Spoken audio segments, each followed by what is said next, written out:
Shalom Bapak Ibu. Terima kasih buat worship leader, singer, pemain musik yang sudah melayani Tuhan dengan luar biasa. Tamborin juga memberkati kita semua. Bapak Ibu, saudara-saudara kasih dalam Tuhan, pagi ini kita akan belajar akan satu hal yang penting buat saudara dan saya, karena untuk apa kita mengiring Tuhan, untuk apa kita bergereja, untuk apa kita melayani, itu Bapak Ibu supaya kita tahu. Baik, boleh dibantu PowerPoint-nya. Bapak Ibu, setelah pandemi COVID-19 itu banyak sekali perusahaan, bisnis, dan usaha-usaha yang belum pulih, termasuk yang ada di depan kita. Saya nggak di-endorse oleh pabrik ini, ya, tapi saya ingin kasih ilustrasi saja kepada Bapak Ibu, kepada kita semua.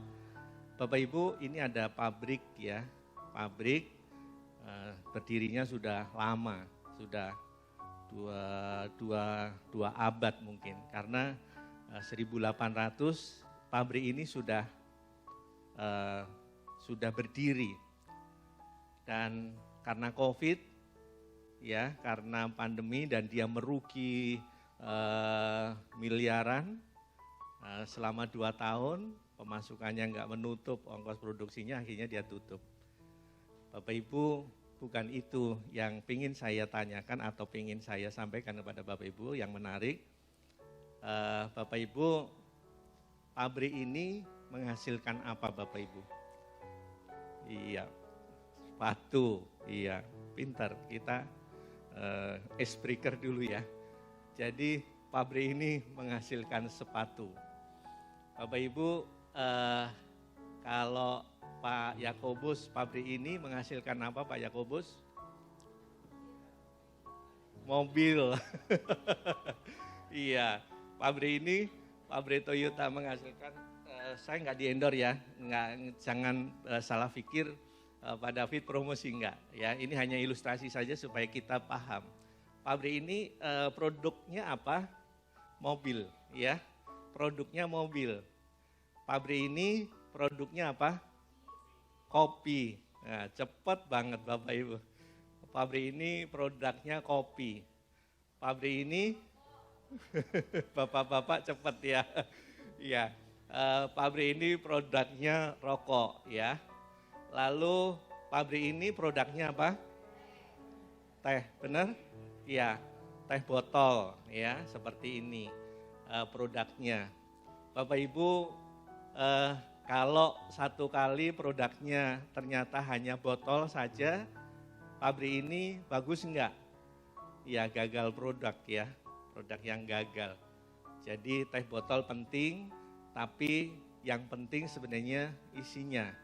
Walaupun pabrik ini menghasilkan botol, tapi kalau enggak ada tehnya, berarti pabrik ini enggak bagus juga. Sebuah universitas juga akan menghasilkan satu produk juga. Lulusan, outcome.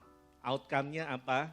Kalau sebuah universitas itu pasti tenaga ahli, profesional dan sebagainya. Seperti Bapak Ibu semua, ada yang expert di bidang masing-masing, saya nggak tahu. Ada yang hukum, ada yang arsitek, ada yang pendidik, ada yang manajer, apa saja Bapak Ibu. Biasanya ini lulusan dari universitas, ya, walaupun nggak semuanya, tapi produk dari sebuah lembaga pendidikan, university, itu biasanya adalah seorang yang profesional. Yang terakhir, Bapak Ibu, saya tanya, sekarang kalau gereja, itu produknya apa? Apa Bapak Ibu? Yang kenceng. Yang tadi Toyota, mobil, kopi, kapal api, kopi, sosro, teh. Sekarang saya tanya gereja. Gereja apa produknya Bapak Ibu? Hasil outputnya itu apa? Jemaat. Kok nggak sama? Tadi sama loh. Kalau Toyota semua kapal api semuanya jawab kopi. Sekarang saya tanya gereja itu outcome-nya apa? Hasilnya apa? Apa nanti menghasilkan seorang pengkhotbah seperti saya atau menghasilkan seorang worship leader seperti Pak Daniel tadi atau seorang tamborin atau pemusik atau yang lainnya? Bapak Ibu, benar nggak gereja seperti itu? Ayo Bapak Ibu, gereja itu outcome-nya apa? Loh Bapak Ibu, kita sudah bertahun-tahun bergereja, ternyata kita nggak tahu outcome-nya kita apa. Hasilnya yang kita hasilkan apa? Tadi ada pujian, Tuhan menyediakan tempat bagiku. Apa produknya? Ada gereja yang bilang menyiapkan orang-orang yang masuk ke surga. Apa hanya itu Bapak Ibu? Kalau hanya itu ya udah, ya besok kita sama-sama pergi ke sana, ya. Lalu apa Bapak Ibu? Kita bergereja, kita datang, bergereja outcome-nya apa Bapak Ibu? Jadi gereja sebenarnya pada hakikatnya itu membentuk saudara dan saya menjadi orang Kristen. Menjadi Kristen itu sebenarnya awalnya julukan pengikut Kristus, ya, Kristen. Tapi sebenarnya nama Kristen itu sendiri nggak pernah muncul pada awal-awal pertamanya. Ya, itu hanya julukan saja. Orang yang mirip seperti Kristus, orang yang mirip seperti Tuhan Yesus. Apa kelakuannya, apa tingkah lakunya, apa yang dilakukan sama seperti Kristus. Pengikut Kristus, ya. Jadi sebenarnya gereja, kalau hari ini saudara sadar, gereja itu sebenarnya bukan sekedar saudara hanya dimuridkan saja, itu hanya kurikulumnya saja. Tapi hasil akhirnya saudara dan saya seharusnya kita diproses Tuhan untuk menjadi semakin serupa dengan siapa? Dengan Tuhan Yesus. Jadi bukan kita jangan sampai tidak tahu tujuan bergereja. Kalau saudara melakukan kegiatan dan tidak tahu tujuannya, saudara melakukan hal yang sia-sia. Bapak Ibu saudara yang kasih dalam Tuhan. Jadi kita dibentuk oleh Tuhan di gereja, jadi orang Kristen, supaya kita menjadi serupa dengan Tuhan, dengan Kristus. Serupa apanya? Apa pakaiannya? Supaya kita sama, kita ikut Tuhan, lalu kita coba-coba pengen berdandan seperti Kristus dan seterusnya. Enggak itu juga Bapak Ibu. Enggak itu juga. Bapak Ibu, kita seperti Kristus itu ya bukan sekedar kelakuan kita, oke bagus itu ya. Tapi yang paling utama adalah mindset kita, pola pikir kita, kerangka berpikir kita, paradigma kita melihat dunia ini, apakah kita juga seperti Kristus melihat dunia? Itu yang harusnya saudara dan saya miliki hari-hari ini. Kalau kita nggak punya sampai step ke sana Bapak Ibu, kita sia-sia mengikut Kristus. Harusnya arah kita jelas. Kita ingin seperti Kristus, kita punya pola pikir. Itu sebabnya Paulus menulis dengan sangat bagus. Renewing your mind, berubahlah pola pikirmu, paradigmamu. Ya, bukan hanya kelakuannya, tapi kalau pola pikir kita berubah, kelakuan kita lambat laun juga berubah. Hati kita berubah. Ya. Tapi kalau enggak, Bapak Ibu, enggak bisa. Bapak Ibu, jadi pola pikir kita harus berubah. Cara pandang kita kepada dunia harus berubah. Tuhan Yesus itu datang ke dunia untuk apa Bapak Ibu? Tuhan Yesus datang ke dunia itu untuk mencari orang yang hilang. Amin Bapak Ibu. Yuk kita katakan Tuhan Yesus datang ke dunia untuk mencari orang yang hilang. Untuk mencari orang yang hilang. Anak manusia datang untuk mencari dan menyelamatkan anak yang hilang. Jadi keserupaan kita dengan Tuhan harusnya sampai ke sana. Itu bukan tugas saya Pak David, itu tugasnya Tuhan Yesus. Itu tugasnya gembala, itu tugasnya penginjil, itu tugasnya pendeta. Bukan Bapak Ibu. Kalau saudara menyadari bahwa saudara dan saya dipanggil Tuhan untuk menjadi serupa dengan Kristus, harusnya kita juga sampai ke sana punya cara berpikir, cara pandang kepada dunia seperti Yesus memandang dunia. Bahwa kita harus datang ke dunia ini, hadir itu untuk menyelamatkan, untuk mencari yang hilang dan menyelamatkan yang hilang. Bapak Ibu saudara-saudara yang kasih dalam Tuhan, harusnya sampai seperti ini. Hari ini seharusnya saudara kita berpikir untuk apa kita ada dan kemana kita akan pergi. Itu berpikir kita harus sampai ke situ. Amin. Sampai di sini Bapak Ibu, saya berharap Bapak Ibu paham bahwa saudara dan saya harus mirip dengan Tuhan, harus seperti Kristus, bukan sekedar tingkah laku kita, tapi sampai kepada pola pikir kita. Bahwa Tuhan itu datang ke dunia, melihat dunia yang banyak yang terhilang dan harus diselamatkan. Itu panggilan, itu perintah.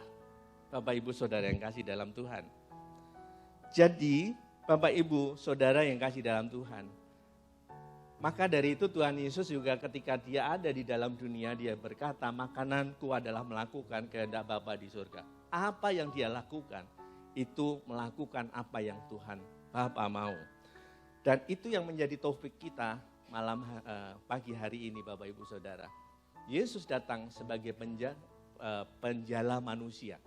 Dia itu penjala manusia, artinya membawa manusia supaya dia kembali kepada ciptaan yang semula. Nah, ini tema kita yang diberikan GBI kepada saudara dan saya, kepada kita semua, menjadi seperti Kristus. Bapak Ibu Saudara, kita baca dulu natsnya. Di depan sudah ada, Matius pasal 4 ayat 18 sampai 19. Perhatikan baik-baik. Bapak Ibu perhatikan baik-baik. Matius pasal 4 ayat 18 sampai 22. Dan ketika Yesus sedang berjalan menyusur danau Galilea. Bapak Ibu perhatikan baik-baik. Ini pada waktu awal pelayanan Tuhan Yesus. Setelah Tuhan Yesus puasa, dia memulai pelayanannya, dia berjalan menyusur danau Galilea, dia ketemu. Ia melihat dua orang bersaudara, yaitu siapa? Simon yang disebut Petrus dan Andreas saudaranya. Mereka sedang apa? Sedang menebarkan jala di danau sebab mereka penjala ikan. Itu yang ditemui Tuhan Yesus pertama kali dia memulai pelayanannya. Sebelum dia memuridkan banyak orang, pada awalnya hanya dua itu. Siapa? Andreas dan Petrus, Bapak Ibu Saudara. Selanjutnya, ayat yang ke-19. Yesus berkata kepada mereka, mari ikutlah aku dan kamu akan kujadikan apa? Katakan bareng-bareng. Kamu akan kujadikan penjala manusia. Bapak Ibu, saudara dan saya dipanggil Tuhan untuk menjadi penjala manusia. Amin. Bukan pemancing ikan, bukan. Kalau pancing itu bikin mereka luka, ikannya luka. Tapi menjala ikan. Menjala ikan, penjala manusia. Bapak Ibu Saudara, sampai di sini tahu ya, bahwa ternyata Tuhan panggil muridnya, yang pertama kali esensinya adalah supaya mereka menjadi penjala manusia. Pagi ini Tuhan panggil saudara juga supaya saudara dan saya menjadi penjala manusia. Kalau hari ini apa yang saudara lakukan bukan sebagai penjala manusia, apapun profesinya, saudara sebagai manajer, saudara sebagai guru, saudara sebagai pedagang, pengusaha, apapun, kalau muaranya akhirnya saudara tidak menjadi penjala manusia, saudara sudah mengingkari apa yang Tuhan mau dalam hidup saudara dan saya. Amin Bapak Ibu. Pak David berat banget kalau penjala manusia, Bapak Ibu. Yuk kita lanjutkan. Lalu mereka pun segera meninggalkan jalannya dan mengikut dia. Dan setelah Yesus pergi dari sana, dilihatnya pula dua orang bersaudara, yaitu siapa? Yakobus, anak Zebedius, dan Yohanes. Berarti tadi ada dua, sekarang ada dua lagi, ada 4. Berapa murid Tuhan Yesus? Ada 12, Bapak Ibu.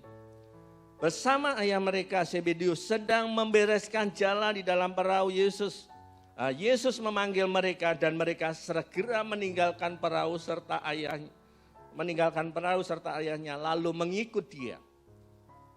Jadi 4 orang ini dijadikan penjala manusia. Mengikut Yesus untuk menjadi penjala manusia. Bapak Ibu, ini awal pelayanan Tuhan Yesus. Supaya saudara dan saya menjadi penjala manusia. 3,5 tahun Tuhan Yesus melayani orang-orang yang dia layani. Murid-muridnya. Banyak orang Yahudi pada waktu itu. Dan dia konsisten apa yang Tuhan ajarkan kepada mereka. Pada waktu Tuhan Yesus mau naik ke surga, Tuhan mengulangi apa yang dia mau. Dia membuat amanat agungnya. Kepadaku telah diberikan segala kuasa di bumi dan di surga. Oleh sebab itu pergilah, jadikanlah semua bangsa muridku. Bapak Ibu saudara-saudara yang kasih dalam Tuhan. Diulangi lagi. Jadi konsisten. Tuhan dari dulu sampai sekarang konsisten. Apa yang maunya Tuhan di dalam hidup saudara itu konsisten. Gak berubah. Tuhan dulu engkau pengen saya jadi penjala manusia. Sekarang Tuhan pengen saudara menjadi apa? Menjadi yang lain, bukan. Tetap menjadi penjala manusia. Karena pada waktu dia akan meninggalkan murid-muridnya pun, dia ulangi pesannya kepada murid-muridnya. Kepadaku telah diberikan segala kuasa di bumi, di sorga. Oleh sebab itu, ini disebut amanat agung. Siapa yang memberi amanat agung itu? Di Alkitab nggak ada amanat agung. Tapi para ahli Alkitab, para penafsir Alkitab memberi nama ini The Great Commission. Artinya apa? Bahwa ini amanat, yang memberi perintah itu adalah Allah kita yang punya kuasa di bumi dan di surga. Pilihannya hanya ada 2, kita melakukan atau tidak melakukan. Dan hari-hari ini saya bersemangat untuk memberitakan Injil Bapak Ibu. Dimanapun berada. Karena saya sadar bahwa tugas saya, tugas saudara dan saya, tugas kita semua tidak ada yang lain. Dari Tuhan adalah memberitakan Injil. Jadikanlah semua bangsa muridku. Bapak Ibu saudara-saudara yang kasih dalam Tuhan. Konsisten, saudara dan saya seharusnya tidak pudar akan mengemban amanat agung dari Tuhan Yesus Kristus. Ajarlah mereka melakukan segala apa yang kuperintahkan kepadamu. Saudara sadari bahwa saudara dipilih oleh Tuhan dari awal. Sejak semula saudara itu dipilih Tuhan. Saudara gak ujuk-ujuk ada di tempat ini. Saudara berharga di mata Tuhan. Karena saudara punya tugas yang mulia, Bapak Ibu Saudara. Jadi tujuan iman kita, fokus iman kita, Bapak Ibu Saudara, bukan hanya berkaitan dengan doa yang terjawab, mujizat-mujizat, sakit disembuhkan, yang berbeban pernah dipulihkan, dan lain-lain. Bapak Ibu Saudara, bukan sekedar itu. Tapi iman kita lebih dari itu. Tujuan akhirnya dari iman adalah keserupaan kita dengan Kristus. Mari kita semakin serupa dengan Kristus. Apa yang Tuhan mau, apa yang Tuhan kerjakan, apa yang Tuhan pikirkan, itu juga yang kita pikirkan. Bapak Ibu. Dan saya rindu semua hamba-hamba Tuhan, semua anak-anak Tuhan punya pikiran sampai pada tahap ini. Bukan memperkaya diri sendiri, bukan egois, bukan hanya kita yang selamat, yang lain biarin aja. Yang penting kita sudah selamat. Bukan itu Bapak Ibu. Caranya bagaimana? Supaya kita menjadi semakin serupa dengan Kristus. Bapak Ibu, supaya kita menuruti apa yang Tuhan mau. Caranya yang pertama, kita harus menjadi murid. Oh, ini terlewat dulu ya. Bapak Ibu Saudara, kita berhutang dengan orang-orang yang ada di daerah. Bapak Ibu, mungkin saudara dan saya, kita sekarang memberitakan Injil kurang ya. Tapi di daerah itu masih semangatnya sangat kuat. Ya, saya punya teman di daerah ya, hamba Tuhan yang nanti akan kita kunjungi pada waktu kunjungan misi. Itu namanya Pak Effendi sebenarnya. Effendi ya. Dia gembala, seorang gembala. Tapi dia begitu sehari-hari dia kirim WA saya. Pak, saya hari ini sedang menginjil, sedang besuk orang sakit, sedang berkhotbah di depan pemakaman yang datang di situ orang-orang seberang dan seterusnya. Dan penuaian jiwa terjadi. Mereka bilang, puji Tuhan Pak, ya di WA itu ya ke saya. Puji Tuhan Pak, ada yang menerima Kristus sebagai Tuhan dan Juru Selamat. Ya. Lalu dia juga bilang, dia mengunjungi orang-orang yang bukan orang Kristen. Dan dia menerima Yesus sebagai Tuhan dan Juru Selamat. Luar biasa. Dia menginjil, dia memberitakan Injil. Hari-harinya dia lakukan seperti itu. Bapak Ibu Saudara yang kasih dalam Tuhan. Di setiap kesempatan dia lakukan juga. Bapak Ibu Saudara yang kasih dalam Tuhan, pada waktu pemakaman, ya, pada waktu kedukaan, dia lakukan hal yang sama. Bapak Ibu, hanya memberitakan Injil kepada mereka. Dan ini saya juga semakin bersemangat untuk menyampaikan berita baik ini kepada orang lain. Dan hari-hari ini Tuhan tempatkan saya. Tuhan arahkan saya ke tempat itu. Satu kali saya sebenarnya 2 tahun, 3 tahun yang lalu sudah berdoa. Mamanya Devi ini sudah berdoa, Bu Deborah berdoa. Pak, kita berdoa ya. Nanti supaya tetangga kita yang di belakang rumah itu bisa kita ajak ke gereja. Bertahun-tahun Bapak Ibu. Dan beberapa waktu yang lalu, Bapak Ibu, saya ajak komsel. Yuk komsel. Kapan Pak? Ya hari ini, nanti. Waduh, berarti saya mandi dulu. Ya dia mandi, langsung mandi. Puji Tuhan dia datang komsel. Dan hari itu juga saya tantang dia untuk menerima Yesus sebagai Tuhan dan Juru Selamat. Ada saksinya itu di belakang Pak Nyoto, temannya Pak Nyoto ternyata. Ya, temannya Pak Ayung juga, orang dari Bangka ya. Menerima Yesus sebagai Tuhan dan Juru Selamat. Dan dia beberapa kali ikut komsel.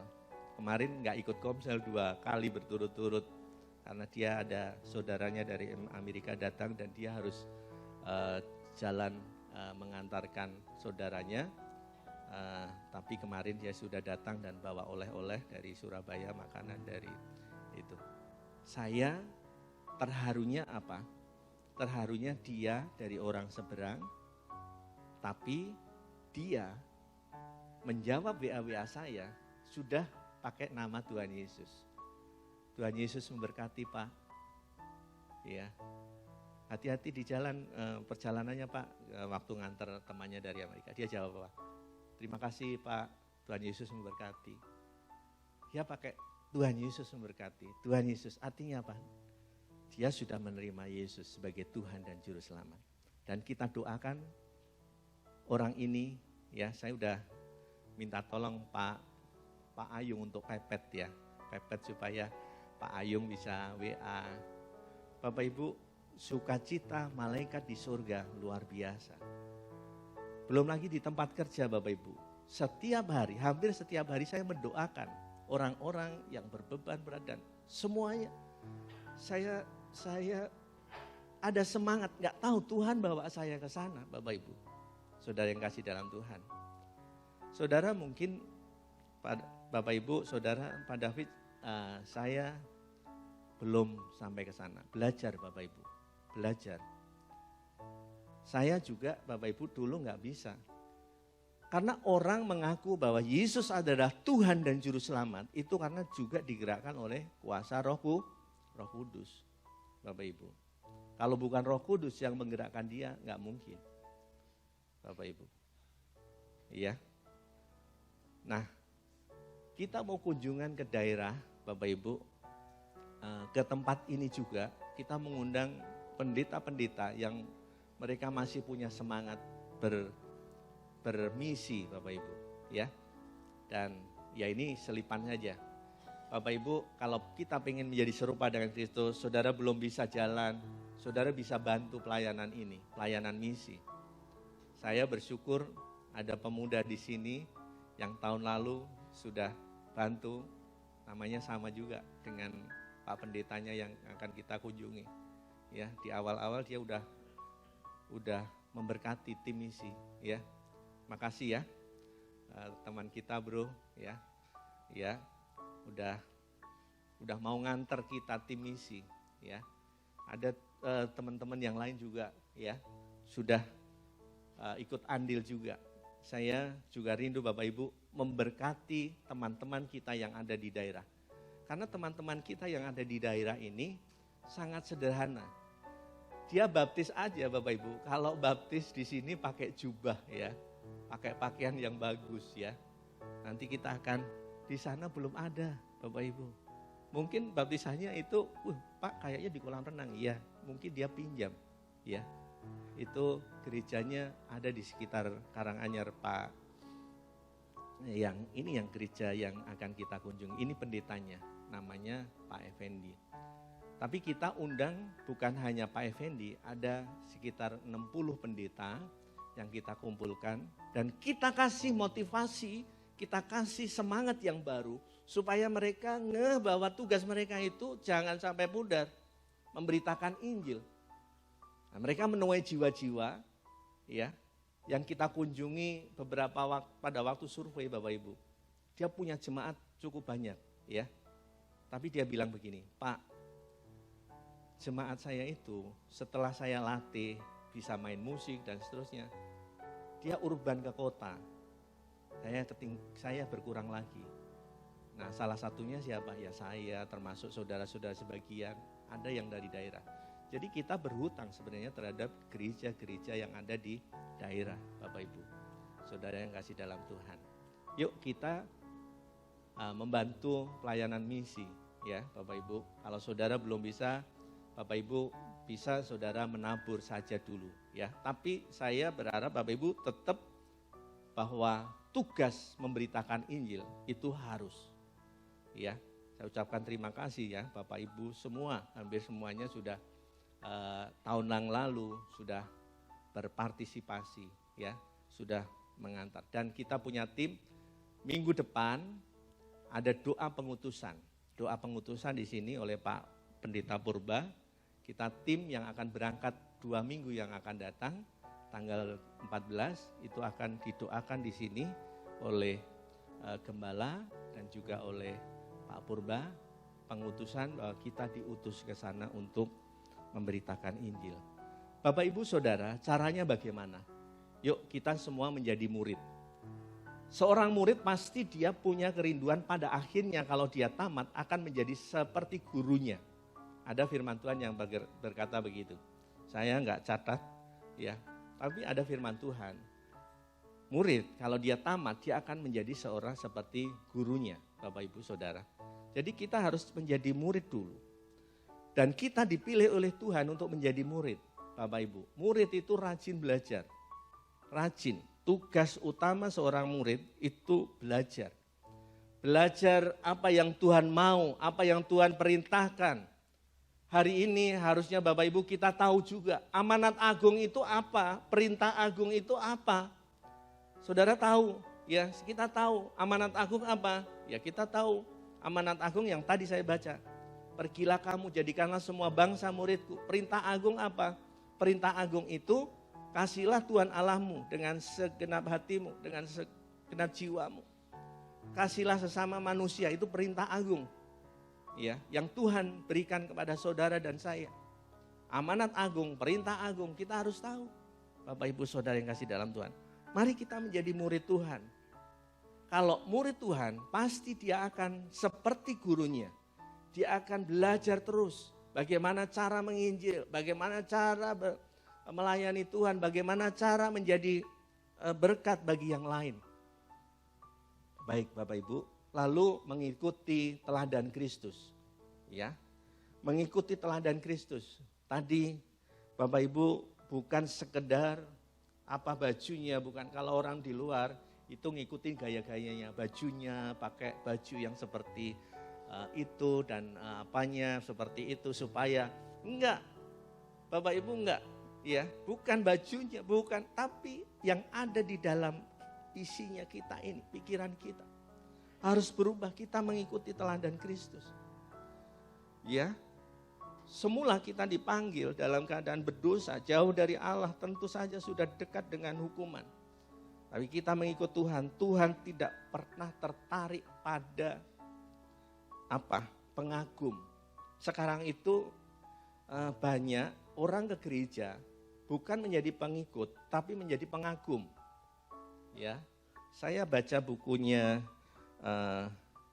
Kyle Idleman, itu not fan. Jadi Bapak Ibu, kita itu bukan pengagum. Kalau pengagum berat, penggemar berat, fan itu Bapak Ibu dia pakai kalung salib, dia pakai aksesoris yang salib dan seterusnya. Tapi bukan pengikut. Ya. Kita harusnya menjadi pengikut. Dan kita hilang ya. Dan kita mengikuti apa yang Tuhan mau. Apa yang menjadi teladan Kristus dalam hidup saudara dan saya. Bapak Ibu saudara-saudara yang kasih dalam Tuhan, yang ketiga. Yang ketiga, meninggalkan penghalang. Bapak Ibu yang tadi, yang Matius pasal 4 ayat 20 dan 21, itu disebutkan begini. Lalu mereka pun segera, saya suka dengan ini. Saya suka dengan kata segera. Segera itu artinya apa? Tidak memikirkan hal-hal yang lainnya. Karena yang panggil itu adalah Tuhan Yesus. Karena yang menugaskan itu Tuhan Yesus. Segera Bapak Ibu. Segera. Jadi responnya itu cepat. Kalau saudara, Tuhan yang punya mau. Saudara masih nawar-nawar. Jangan gini dong Tuhan. Jangan begitu dan seterusnya. Kalau Tuhan mau, Tuhan ini aku, utuslah aku. Bapak Ibu, kadang-kadang banyak penghalang yang ingin menghalangi kita untuk memberitakan Injil. Ya, kita mau menyampaikan firman, itu banyak sekali penghalang. Ya, puji Tuhan Bapak Ibu, kita punya tim, ya, kita punya tim, bukan saya, kita, ya, kita punya tim Bapak Ibu. Banyak kendala, tapi Tuhan campur tangan. Dan saya percaya Tuhan membela pekerjaannya. Apapun yang terjadi, Tuhan pasti bela pekerjaannya. Ya, seperti Paulus pada waktu dia mau ke Makedonia, Bapak Ibu, banyak sekali halangan. Pada waktu Paulus melakukan misi yang kedua, ya, Tuhan bela dan Tuhan tuntun. Akhirnya dia bisa membuka jemaat di Efesus. Bapak Ibu, kita tinggalkan penghalang-penghalang yang masih membelenggu kita. Mungkin masa lalu kita, mungkin segala kesukaan kita, mungkin hobi-hobi kita, ya, yang mungkin menghalangi kita, Bapak Ibu. Itu tinggalkan, Bapak Ibu. Kita fokus kepada Kristus. Sampai Paulus pun berkata, saudara-saudara, aku sendiri tidak menganggap bahwa aku telah menangkapnya, tetapi aku melupakan apa yang ada di belakangku dan mengarahkan diri kepada tujuan. yaitu panggilan surgawi. Dan berlari-lari kepada tujuan untuk memperoleh hadiah, yaitu panggilan surgawi. Paulus sampai ke sana karena dia sadar bahwa inilah panggilan Tuhan. Sampai Paulus juga sampai punya tingkat berpikir bahwa hidupku ini bukannya aku lagi, tapi Kristus yang hidup di dalam aku. Keserupaan Paulus dengan Kristus sudah semakin dekat sehingga dia berkata seperti itu. Bahkan dia sampai berkata, ikutilah teladanku karena aku sudah mengikuti Kristus. Teladan Kristus. Bapak Ibu Saudara yang kasih dalam Tuhan. Banyak di antara kita, mungkin termasuk saya juga. Jangan lihat kata-kata saya, jangan lihat kelakuan saya, ya. Tapi kita harus belajar. Semua pendeta, semua hamba-hamba Tuhan dan kita semua semakin belajar. Jangan hanya berkata, jangan ikutin kelakuan saya, ikutin saja kata-kata saya. Enggak boleh, ikutin kelakuan saya dan kata-kata saya. Kita harus bisa menjadi contoh konkret. Dan itu yang diteladankan Kristus. Bapak Ibu Saudara yang kasih dalam Tuhan, mari Bapak Ibu kita menjadi penjala manusia. Yang terakhir Bapak Ibu saya mau tutup dengan sebuah ilustrasi. Ada seorang kaya raya, dia punya rumah yang sangat besar, ya. Rumahnya bagus, dia pembantunya banyak sekali, ya. Ada beberapa pembantunya banyak, ya. Lalu ternyata ada rumahnya itu bocor Bapak Ibu. Dan bocornya itu di ruang tengah. Di ruang yang strategis. Dan bocornya itu bisa menyebabkan perabot-perabot yang lain bisa rusak. Nah, satu kali dia akan pergi keluar kota. Ke tempat yang jauh Bapak Ibu. Lalu dia mengumpulkanlah pembantu-pembantunya. Pegawai-pegawainya. Pekerja-pekerjanya. Dia kumpulkan, saya mau pergi ke tempat yang jauh. Tapi sebelum saya pergi, saya pesan kepada kalian ya, tolong betulin genteng yang bocor. Supaya sekembalinya saya dari pergi yang jauh itu, saya mendapati genteng yang bocor itu sudah bagus kembali. Lalu para pembantu-pembantu itu, pekerja-pekerja itu, setelah bosnya itu pergi, pembantu-pembantu itu, pekerja itu berkumpul dan dia berkata, yuk kita ada kesempatan bos kita pergi, kita senangkan hati bos kita. Karena apa? Bos sudah terlalu baik sama kita. Yuk kita bikin kesenangan. Kita kan sudah dikasih gaji dan bos kita itu sangat baik pada kita. Yuk kita bikin sesuatu yang nanti kalau Tuhan kita pulang, dia senang. Bapak Ibu, lalu yang satu punya, saya punya ide. Idenya apa? Itu yang di halaman itu kita belikan kembang yang bagus. Lalu satunya punya ide yang lain. Dia beli yang lainnya. Lalu akhirnya kelihatan baik. Lantainya dibelikan pewangi, dibeli mengkilat ya. Semuanya dia senang sekali. Melakukan hal yang baik Bapak Ibu. Melakukan hal yang baik dengan motivasi yang baik. Dia pengen menyenangkan hati tuannya. Bapak Ibu Saudara, perhatikan baik-baik. Lalu tuannya pulang dari bepergian jauh. Dia pulang kembali lagi ke rumahnya.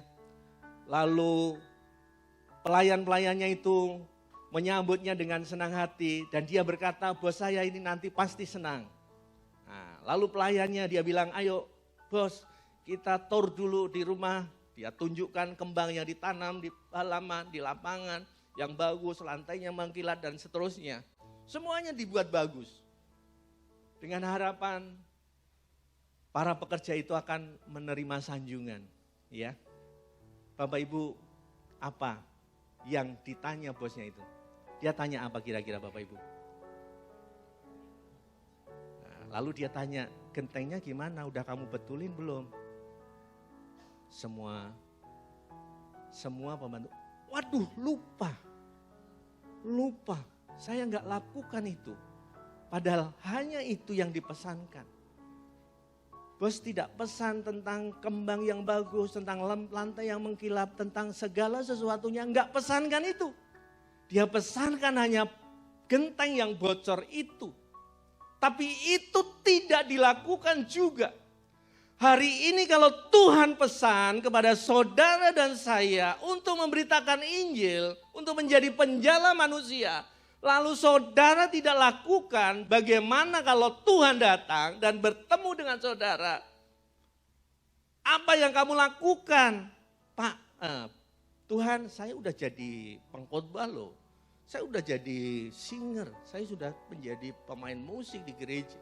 Saya sudah menjadi ketua komsel. Benar itu menyenangkan. Benar itu melakukan dengan motivasi yang benar, dengan hal-hal yang benar.